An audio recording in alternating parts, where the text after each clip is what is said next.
ይህ የምፅዓቱ አዋጅ ነጋሪ አገልግሎት ወቅታዊና ዕለታዊ ወጎችን በማቅረብ ትንታኔ የምንሰጥበት የተለያዩ እንግዶችንም በመጋበዝ የምናቀርብበት መድረክ ነው። መረጃዎችን ያጠናከረ ይዞልን የሚመጣው ፓስተር አለማየሁ ነሙ ሲሆን ፕሮግራሙን የመራና መሰናዶውን ኤዲት በማድረግ ወደ እናንተ የሚያቀርበው ይልቃል አስራት ነው። መልካም ጊዜ። ሰላም ውድ የተከበራችሁ የምፅዓቱ አዋጅ ነጋሪ አድማጮቻችን ሰላም ለእናንተ ይሁን። እንዴት ዋላችሁ? ዛሬ እንግዲህ ዕለተ ሐሙስ ነው። እንግዲህ ከአንድ ቀን ቆይታ በኋላ ዳግም ተገናኝተናል። በትላንትናው ዕለት እንግዲህ ወንድማችን ብስራት ሳምንታዊ ዜና ነበረ። መልካም ጊዜ እንደነበረ ተስፋ እናደርጋለን። ዛሬ ደግሞ አሁናዊና ሰሞኑ የተከሰቱ ክስተቶችን ወደ እናንተ መረጃውን እናመጣለን። እንደ እግዚአብሔር ቃል ያለውን ደግሞ ትንታኔ ፓስተር ኋላ ላይ ያቀርብልናል። መልካም ጊዜ እንዲኖራችሁ እመኛለሁ። ይልቃል አስራት ነኝ ከምፅዓቱ አዋጅ ነጋሪ አገልግሎት። ውድ አድማጮቻችን እንግዲህ የዓለማችን መገናኛ ብዙሃን ሽፋን የሰጧቸውን መረጃዎችን በእግዚአብሔር ቃል እይታ እያየን ወደ እናንተ ደግሞ መረጃውን የምናመጣበት ክፍለ ጊዜ ነው። እንግዲህ መረጃውን እያጠናከረ ይዞልን የመጣው ወንድማችን ፓስተር አለማየሁ ነሙ አጠገቤ ይገኛል። ከእርሱ ጋር እንግዲህ ጥሩ ጊዜ ይኖረናል። ከሰላምታው ቀጥሎ ደግሞ መረጃውን ያቀብለናል። ሰላም ላንተ ይሁን ፓስተር፣ እንዴት ነህ? እንደምን አለ ወንድም ይልቃል? እግዚአብሔር ይመስገን። ትላንትና እንግዲህ አልተገናኘንም፣ ዛሬ ደግሞ ተገናኝተናል። ዓለማችን እንግዲህ በርካታ ርዕሰ ጉዳዮች ተከስተዋል እንደምታውቀው። እስኪ ምን ይዘህልን መጣ? እንግዲህ በዓለም ላይ የጊዜው አዳዲስ ነገሮች ይከሰታሉ። ከረዥም ጊዜ በኋላ የአሜሪካ ፕሬዚዳንት ዶናልድ ትራምፕ ወደ ቻይና አቅንተዋል። እንግዲህ ወደ ቻይና ያቀኑበት ሰዓት ደማቅ የሆነ አቀባበል ተደርጎላቸዋል። ምክትል ፕሬዚደንቱ በቻይና የሚኖራቸው የ2 ቀን ቆይታ ነው። ከእሳቸው ጋር ብዙ የቢዝነስ ሰዎች፣ የፖለቲካ ሰዎች፣ ቴክኖሎጂ ሰዎች ተጉዘዋል። ትልልቅ የኩባንያ ስራ አስኪያጆች፣ መሪዎች አብረዋቸው ሄደዋል እና በዛ እንግዲህ ትልልቅ ስብሰባዎችና አጀንዳዎች ይከናውናሉ ተብሎ እየተጠበቀ ነው ያለው። እንግዲህ ከነዚህም መካከል በዋናነት እንደው ለመጥቀስ፣ በእርግጥ ዛሬ ስብሰባው ተጀምሯል፣ ወደሱ መጣበታለሁ። ለመጥቀስ በዋናነት በሁለቱ ሀገሮች መካከል ያለው የኢኮኖሚ ግንኙነትና የቴክኖሎጂ ትስስር ላይ ውይይት ይደረጋል ተብሎ ይታሰባል። ሁለተኛው የንግድ ምጣኔ። ይሄ የንግድ ምጣኔ ማለት የሚለዋወጡት የሚሸጡት ባላንስ የማድረግ ነገር፣ እሱም ነገር ላይ ደግሞ ውይይት ይደረጋል ተብሎ ይታሰባል።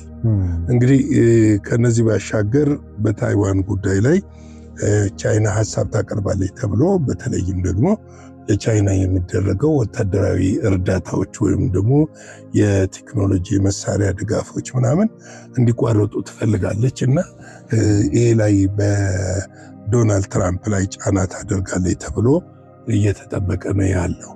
ቅድመ ሁኔታዎችም አሉ አይደለ? መስመር የማይታለፉ ነገሮች አሉ። አንደኛ በእርግጥ እኮ ቻይናም አሜሪካም እኮ የታይዋን የቻይና ሉዓላዊ ግዛት እንደሆነች ትቀበላለች። ግን ምንድነው የተቀበለችውን ነገር ተግባር ላይ የመዋል ችግር ወይም ደግሞ በጣልቃ ገብነት መሳሪያ በመደገፍ የተለያዩ ነገሮችን በማድረግ ከታይዋን ጀርባ ትቆማለች። ይህም እንግዲህ ምንድነው ታይዋን የቺፕስ አምራች ነች። የዓለም 90% ቺፕስ የምታመርት ታይዋን ነች። የሚመረተው እዛ ነው። ኮንዳክተሮችን ታመርታለች። ደግሞም አሜሪካ ሰፊውን ይህን የቺፕስ ምርት የምትወስደው ታይዋን ነው። ከታይዋን ስለሆነ ንጥረ ነገሩን ማለት ነው። አዎ ከታይዋን ስለሆነ ይህንን ጉዳይ የግድ ከታይዋን ጀርባ እንድትቆም ያደረጋትም ነገር አለ። ሌላውም ያው በቻይና ላይ የፖለቲካና የኢኮኖሚ ጫና ለማድረስም ታይዋንን አሜሪካ እንደ አንድ እንትን ትጠቀምበታለች። ትጠቀምበታለች። እንግዲህ ሌላው ዓለም አቀፍ የፖለቲካ ሁኔታና ዓለም አቀፍ ቀውስ አሁን ላይ ያለውን በተለይ በሆርሙዝ ያለውን በኢራንና በአሜሪካ እስራኤል መካከል ያለውን ጦርነት እንደ አጀንዳ ይነሳል ተብሎ ይጠበቃል። እነዚህ ጉዳዮች ይነሳሉ ተብሎ ይጠበቃል። እንግዲህ በእነዚህ ጉዳዮች ላይ ውጤቱ ምንድን ይሆናል የሚለውን ምናልባትም በነገው ዕለት ይፋ ይሆናል ብዬ አስባለሁ። በተለይም ራሱ ይሄ ትኩረት የወሰደው የዚህ ሰው ሰራሽ አስተውሎት ወይ ደግሞ አርቲፊሻል ኢንተለጀንስ AI ከጊዜ ወደ ጊዜ አደገኛነቱም እያደገም ስለመጣ በዚህ ጉዳይም ላይ እንግዲህ ትልልቅ የሚባሉት የአሜሪካን በዚህ ዘርፍ ላይ ያሉ ሰዎችንም ጭምር ነው አስከትለው የሄዱትና ምን ያህል ትኩረት እንደወሰደም ያመለክታል። በእርግጥ ምንድነው የዓለም የኢኮኖሚ ስርዓት ሽፍት እያደረገ እንደሆነ እኛ ከዚህ በፊትም ለመጠቆም ሞክረናል። የዓለምን ከፍተኛ ገበያ እየተቆጣጠረች ያለችው በአሁኑ ሰዓት ላይ ቻይና ነች። ቻይና ከዲፕሎማሲም ከፖለቲካም አንጻር ተመራጭ ሀገር እየሆነች መጣለች። ምክንያቱም የምትከተለው የውጭ ፖሊሲ በሰዎች ሀገር ላይ ጣልቃ አስተዳደራዊ ነገር ላይ ፖለቲካዊ ነገር ላይ ጣልቃ የማትገባና በኢኮኖሚ ትስስር ሰጥቶ በመቀበል የምትመርህ የምትሄድ ሀገር ስለሆነች ከዛም አንጻር ነው። ሁለተኛ ፈጣን እድገት እያሳየች የመጣች ሀገር ነችና አሁን በወታደራዊም የምትንቃት ሀገር አይደለችም። በቴክኖሎጂውም በንግዱም የምትንቃት ሀገር አይደለችም። በአጭር ጊዜ ውስጥ እኛ እንኳን ባየነው በዚህ 10 ዓመታቶች ውስጥ ቻይና በከፍተኛ ሁኔታ በኤሌክትሮኒክስ ሁኔታዎችና በኮንዳክተርስ በኤሌክትሮኒክስ መኪኖች በተለያዩ ኤሌክትሮኒክስ እቃዎች ላይ ያላት እምርታ በጣም ከፍተኛ እንደሆነ ይታወቃል። የጦር መሳሪያም ጭምር ነው። አዎ በዚህ ከፍተኛ እየሆነ ይታወቃልና በዚህ ምክንያት ወደኋላ እንደዚህ ችላ የምትላት ሀገር አይደለችም። እንግዲህ እኔ እናንተ ከተገናኘንበት ሰዓት ላይ ስብሰባው ጀምሯል።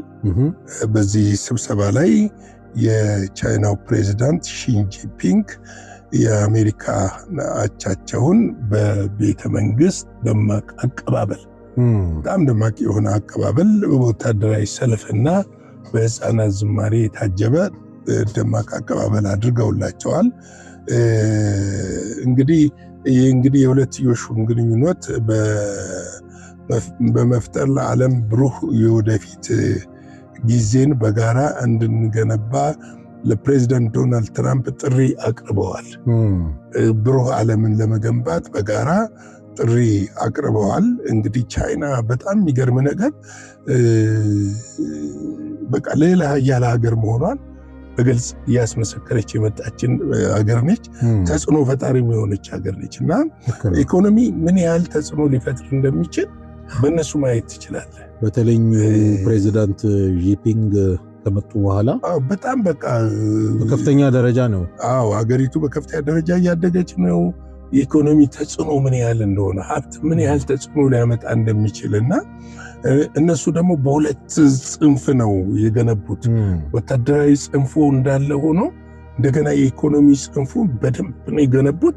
አፍሪካን፣ ኤዥያን፣ አውሮፓን በኢኮኖሚ ማጥለቅለቃቸው አያላኖች እጅ ሊሰጡ የሚችሉ ስታድግ እንደሆነ ስትወጣ እንደሆነ ከድህነት ልትፈራ የምችለው ኢኮኖሚ እንደሆነ ይህንን የሚያመለክቱ ነገሮች ለማየት እንድንችል አድርጎናል። እንግዲህ ምንድነው ዢፒንግ በመግቢያቸው ንግግር ያደረጉት ለትራምፕ ጥሪን ያቀረቡት በመክፈቻ ንግግራቸው ላይ መላው ዓለም የእኛን ስብሰባ እየተከታተለ ነው። በአሁኑ ወቅት ባለፈው 100 ዓመት ውስጥ ታይቶ የማይታወቅ የለውጥ ሂደት በመላው ዓለም እየተፋጠነ ሲሆን ዓለም አቀፋዊ ሁኔታዎችም ተለዋዋጭ እና ውጥረት የበዛባቸው ሆነዋል ብለዋል። እንግዲህ በግልጽ ነው ያስቀመጡት። ምክንያቱም ከዚህ የዓለም ኢኮኖሚ እድገት እየጨመረ በመምጣቱ የዓለም ፖለቲካ ሁኔታ ተለዋዋጭ ሆኗል። የንግድ ሂደቱም የቴክኖሎጂ ዝማኔውም እየፈጠረ መጥቷል። በተለይ በእነዚህ 10 ዓመታቶች ውስጥ የኤአይ ቴክኖሎጂ በጣም ፋስት እያደገ መምጣትና ዓለም ወደ ግሎባላይዜሽን የሚያመጡ ነገሮች እየፈጠኑ መምጣታቸውን የሚያመለክቱ ነገሮች ናቸው። እንግዲህ ፕሬዚደንቱ ዓለም አዲስ የታሪክ መስቀለኛ መንገድ ላይ ነች።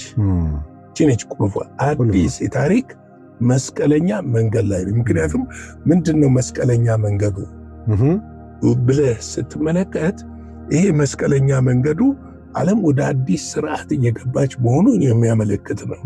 በተለይም ደግሞ የዓለም ይሄ ኒው ወርልድ ኦርደር የሚባለው ግሎባላይዜሽኑን ወደ አንድ የማምጣት ወደ አንድ የኢኮኖሚ ስርዓት፣ ወደ አንድ የፖለቲካ ስርዓት፣ ወደ አንድ የእምነት ስርዓት ለማምጣት የሚደረጉ ነገሮች የሽግግር ድልድዩ ላይ እንዳለ የሚያመለክቱ ነገሮች ናቸው እና መስቀለኛ መንገድ ምርጫ ልታደርግ የምችል ወይ መጠፋፋት ነው ወይ ተያይዞ መሄድ ነው የሚለውን የሚያመለክቱ ነገሮችን ለመናገር ያደረጉት ነገር ነው።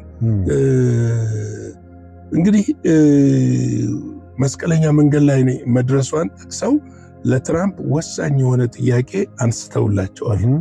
እንግዲህ ይሄ ወሳኝ ጥያቄ ምንድነው? ቻይና እና አሜሪካ አዲስ ሀያል ሀገር ነበርን። ሀያል ሀገር ሲገዳደር የሚፈጠረው ግጭት ወጥመድ በማለፍ አዲስ የግንኙነት ምዕራፍ መፍጠር ይቻል እንደሆነ እንዲሁም ዓለም አቀፍ ተግዳሮቶችን በጋራ በመጋፈጥ ለዓለም የተሻለ መረጋጋት ማምጣት ይቻል እንደሆነ ጠይቀዋቸዋል። ጥያቄ ነው ያቀረቡላቸው። አሜሪካ ሁል ጊዜ በጡንቻ ያምናሉ። ለምን እንደሆነ ባይገባኝም በኃይል ነው የሚያምኑት። የሆነ ነገር በዲፕሎማሲ የማሸነፍ ስልት የላቸውም። የግድ የአሜሪካ ትልቁ ችግር የግድ እኛ የምንለውን ተቀበሉ የሚለው ነገር በዓለም ላይ የአንዱ ችግር የፈጠሩት ነገሮች እነዚህ ናቸው። ዲፕሎማሲ ጉለት ሳይሆን ግን ከዲፕሎማሲው ኃይል ነው። ዲፕሎማሲው በኃይል ጫና የተሞላ። ለምሳሌ ተመልከተ፣ አሜሪካንን አይሆንም አንድ ነገር ብትላቸው ማዕቀብ ላይ ነው ዘለው መሄዱ። ከማዕቀብ ካለፉ ደግሞ በጦርነት ነው የሚሄዱት እና እነ ቻይና ግን ስልታቸው ምንድነው? የዛን ሀገር ሉዓላዊነትና መብት አክብረው ምንድነው የሚያደርጉት? ወዲያው ኢኮኖሚ ውስጥ ይገባሉ። ትርፋማ የሚሆኑበትን መንገድ በትክክል አጥንተው ታውቀውታል። የብልህ አካሄድ። አሁን አሜሪካኖች ግን ምንድነው? እኛ ኃያል ነን፣ እኛ የምንለውን በሙሉ ዓለም መስማት አለበት የሚል። አሁን ደግሞ ዓለም ተቀይሯል። እንደ ሰፈር ጎረምሳ ማለት ነው። ዓለም ተቀይሯል። ዓለም ተቀይሯል። አሁን ዓለም ተቀይሯል። ማንም ሀገር ብሔራዊ ጥቅሙን ወይም ሉዓላዊነቱን አሳልፎ መስጠት አይፈልግም። ይሄ ብቻ አይደለም፣ አሳልፎ አለመስጠት ብቻ ሳይሆን እንትን ነው የሚፈልገው፣ ሰጥቶ የመቀበል መርህን ነው የሚፈልገው። መከበርን ይፈልጋል። ገብቶሃል? ፖሊሲህን አምጥተህ እንድትጭንበት አይፈልግም። ስለዚህ የቻይና ስልታዊ አካሄድ ቀስ ብላ ያንተን እንትን እነሱ የውልቃለ ማግኘት የሚገባቸውን ነገር የሚያገኙበትን መንገድ ገብቷቸዋል። ፖለቲካ ውስጥ አይገቡም፣ ያከብሩሃል፣ ሸቀጣቸውን ይሸጡልሃል። ገብቷል? ዶላራቸውን ወይም ደግሞ ገንዘባቸውን ይወስዳሉ፣ ጥሬ ሀብታቸውን ይወስዳሉ። ሰጥቶ መቀበል ውስጥ መርህ ላይ መንገዶች ሊሰሩሉ ይችላሉ። የተለያዩ ግንባታዎች ውስጥ ይገባሉ በቀለል ባለ ዋጋ። ነገር ግን በዛው ልክ ደግሞ የሚወስዷቸው ነገሮች እንዳሉ እንደተጠበቁ ናቸው። ስለዚህ ይህንን ጥያቄ አቅርበውላቸዋል። ይቻላል ወይ? ይቻል እንደሆነ ብለው ጠይቀዋቸዋል። ምን ማለት ነው? ሲኔው ይቻል እንደሆነ ሲሉ ውጡ ነው ከጦርነት ወደ ዲፕሎማሲው ኑ ነው፣ ወደ ሕግ የበላይነት ኑ ነው፣ ወደ መከባበሩ ነው። በጋራ ጥቅም ላይ እናስብ ነው እና ይሄ ጠንካራ ጥያቄ ነው።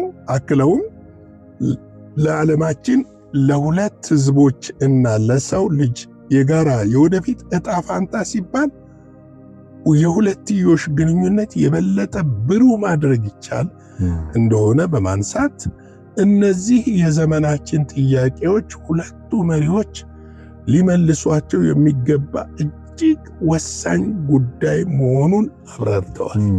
እጅግ ወሳኝ ጉዳይ ነው። ሁለቱ መሪዎች መመለስ አለብን።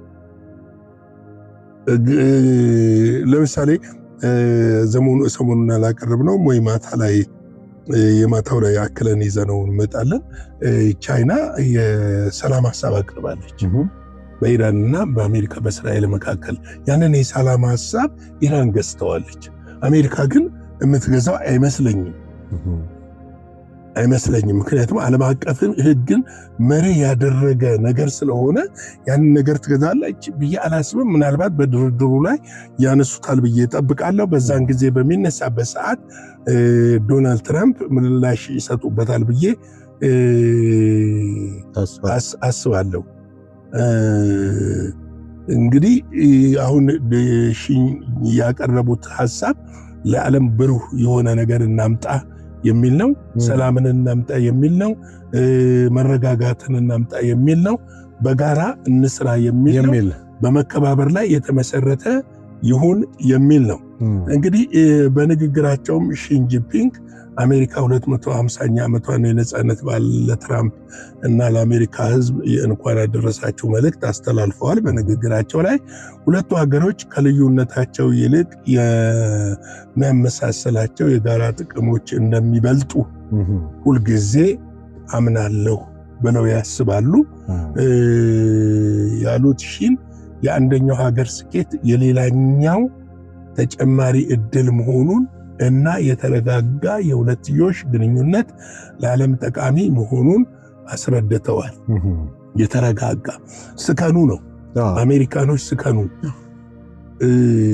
እንደው እየዘለላችሁ የትም ቦታ አትግቡ፣ ስከኑ ነው። መስከን ጥሩ ነው የሚለውን ነገር የሚያመለክት ይመስለኛል። እንግዲህ ቻይናና አሜሪካ ከተባበሩ ብዙ እንደሚያተርፉ ከግጭትና ፉክክር ደግሞ እንደሚጎዱ በመግለጽ ሀገሪቱ አጋሮች እንጂ ተቀናቃኞች መሆን እንደሌለባቸው አሳስበዋል። እኔ አንድ የሚገርመኝ ነገር አለ። አሜሪካ እኮ ዋነኛ ጠላት ብላ የምታስበው ከራሽያ ይልቅ ቻይና ነው እንደ ጠላት ሁሌም የምታያት። ይህ ምንድነው? የኢኮኖሚ የበላይነቱን ቻይና በዓለም አቀፍ ደረጃ እየወሰደች እየመጣችና ለአውሮፓውያኖችም ለአሜሪካኖችም የኢንቨስትመንት ገበያ ክፍት በማድረጓና የምታቀርባቸው ቴክኖሎጂዎች ደግሞ ለእነዚህ ሀገሮች ጥራት ያለው እየሆነ መምጣቱና ከዋጋም አንጻር ከጥቅምም አንጻር ከጋርዮሽም አንጻር ተመጣጣኝ መሆኑ ምናልባትም ይሄ ጉዳይ ያሳሰባት ይመስላል። አሜሪካ ግልጽ እኮ ነው ፓስተር። ያለፈው ዓመት ይመስለኛል ቻይና ክሬት ያደረገችው አሁን ቅድም ስለ አርቲፊሻል ኢንተለጀንስ አይደል ያነሳ ነው ዲፕሲክ የሚባለው አፕሊኬሽን አሜሪካንን እኮ ክፉኛ ነው ያስደነገጣት። ምክንያቱም ከዛ በፊት ቻት ጂፒቲ እንደ ጄሚናይ ምናምን የመሳሰሉትን አሜሪካ በጣም በኩራት ፕሮሞት አድርጋ ነበር። ቻይና ደግሞ በኃይለኛ ፉክክር ነው የመጣችውና አሜሪካንን አስደንግጧታል። ለዛም ይመስለኛል ኤሎን ማስክን ዶናልድ ትራምፕ አስከትለው መሄዳቸው ከጊዜ ወደ ጊዜ የመጣው ይሄ አደገኛ ወደፊት እንዲሁም ምናልባት ፓስተር ይሄን ነገር ተመልሰን መስራት ያለብን ይመስለኛል። በዚህ በአርቲፊሻል ኢንተለጀንስ ዙሪያ በጣም የሚያስደነግጡ ጉዳዮች እየተሰሙ ስለሆነ በዚህ አቅጣጫ ላይ አንድ ቀን ስራ የምንሰራ ይመስለኛልና አሳሳቢ ነው ልልህ ነው። አዎ በእርግጥ አሳሳቢ ነው። እሳቸው የሚያነሱት ከዚህ አንጻር ነው። መሪዎቹ እርስ በራሳቸው እንዲሳኩ እና እንዲበለጽጉ መረዳዳት እንዲሁም በዚህ አዲስ ዘመን ትልቅ ሀገራት እንዴት ተስማምተው መኖር እንደሚችሉ ትክክለኛ መንገድ መፈለግ እንዳለባቸው ነው ሺጂንፒንግ በንግግራቸው የገለጹት። ሌላው ሺጂንፒንግ ከትራምፕ ጋር የሚያደርጉት ውይይት በጉጉት እንደሚጠበቅ ጠቅሰው የቻይናና የአሜሪካ ግንኙነት የተባለው ግዙፍ መርከብ አቅጣጫ አብረው ለመምራት እና 26ን አዲስ ምዕራፍ የሚከፍት ታሪካዊ ዓመት ለማድረግ ፕሬዝዳንት ትራምፕ ጋራ በጋራ ለመስራት ዝግጁ መሆናቸው ማረጋገጣን ንግግራቸው አጠናቀዋል። እንግዲህ ይሄ ንግግር የኒው ወርልድ ኦርደርንና በተለይም ደግሞ 80ኛ ዓመታቸውን ባለፈው ሲያከብሩ የዓለም ስርዓት ሽፍት እንዳደረገና አዲሱ ስርዓት እንደተጀመረ ያበሰሩትን ነው። አሁንም በዚህ መልክ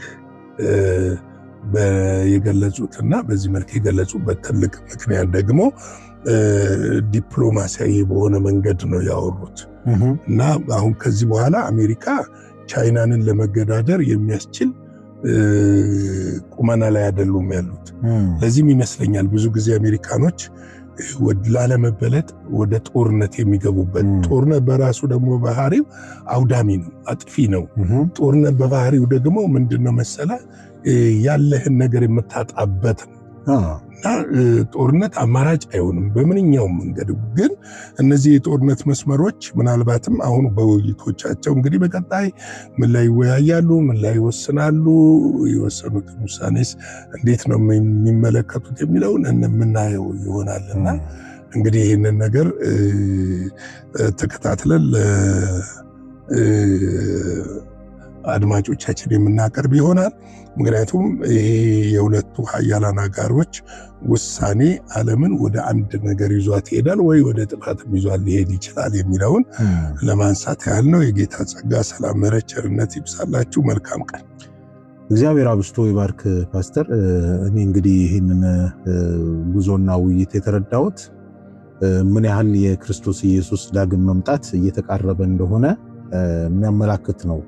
በተለይ ደግሞ የአውሬው ዘመን ከምንጊዜውም በላይ እየቀረበ እንደሆነ በጣም አመላካች ይመስለኛል።